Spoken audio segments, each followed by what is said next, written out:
Lola Baldwin.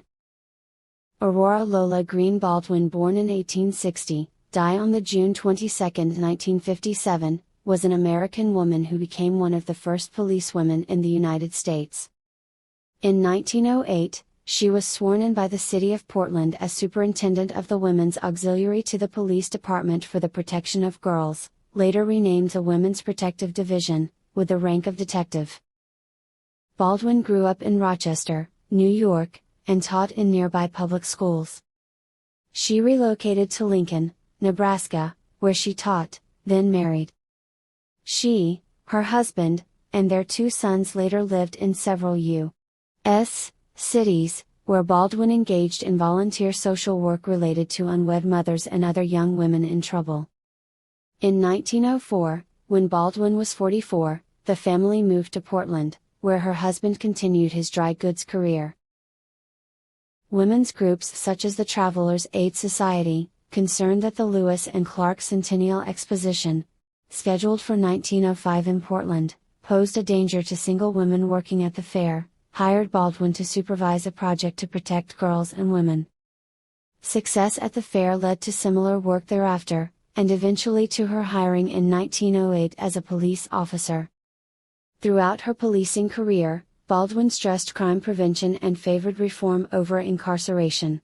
She promoted laws to protect women, advised other jurisdictions about women's law enforcement issues, and demonstrated by example that women could be effective police officers. After her retirement from the police in 1922, she gave public lectures for the Oregon Social Hygiene Society and served on the board of the Hillcrest School of Oregon, the Oregon Parole Board, and the National Committee on Prisons and Prison Labor.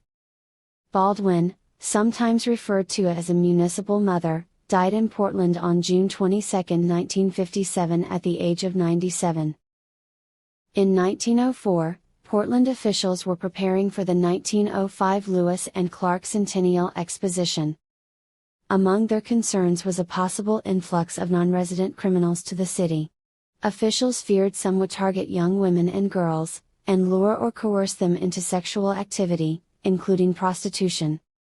As part of the exposition preparations, women's groups, including the Travelers' Aid Society, the YWCA, and many local secular and religious organizations, made plans to prevent the sexual exploitation of young women during the fair.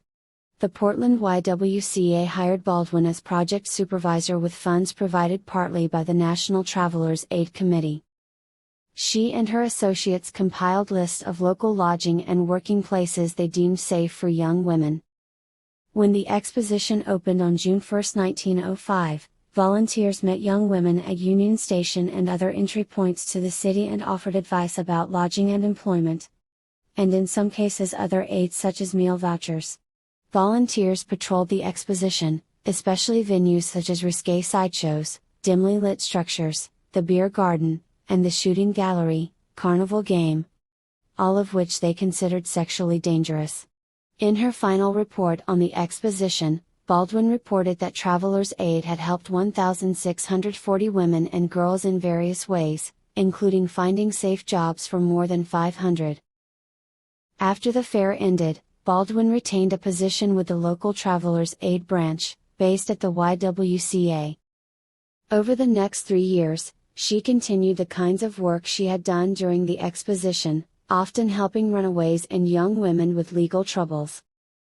Supported by Mayor Harry Lane and the Portland Police, she eventually convinced the City Council to create and fund what was formally named the Women's Auxiliary to the Police Department for the Protection of Girls, later renamed the Women's Protective Division, WPD. On April 1, 1908, she was sworn in as Superintendent of the Auxiliary with the rank of detective. Depending on the definition of policewoman, Baldwin was the first except for Marie Owens, thought to have begun her policing career in Chicago in 1891. Another candidate for the title of first is Alice Stebbins Wells, who joined the Los Angeles Police Department in 1910. All 3 specialized in law enforcement related to women and children. Louise Bryant, writing about Baldwin for Sunset magazine in 1912, described her as a municipal mother. Troubled by changing cultural norms after World War I, Baldwin retired from the police force in 1922. In her 1921 annual report, she expressed dismay at what she viewed as a general lowering of moral standards. She said this was evidenced by such things as tobacco smoking by women, increased juvenile delinquency, and the rise of the flapper bad girl mode of dress and behavior.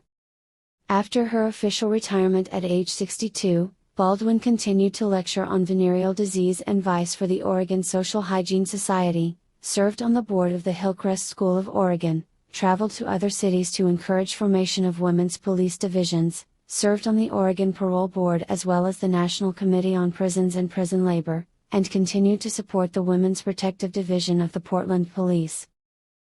During her retirement, she also assisted her husband and sons in running a bakery.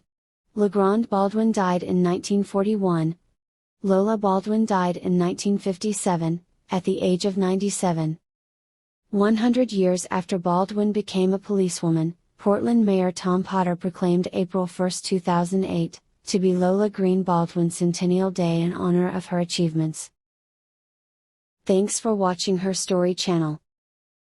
Don't forget to like the video and subscribe our channel.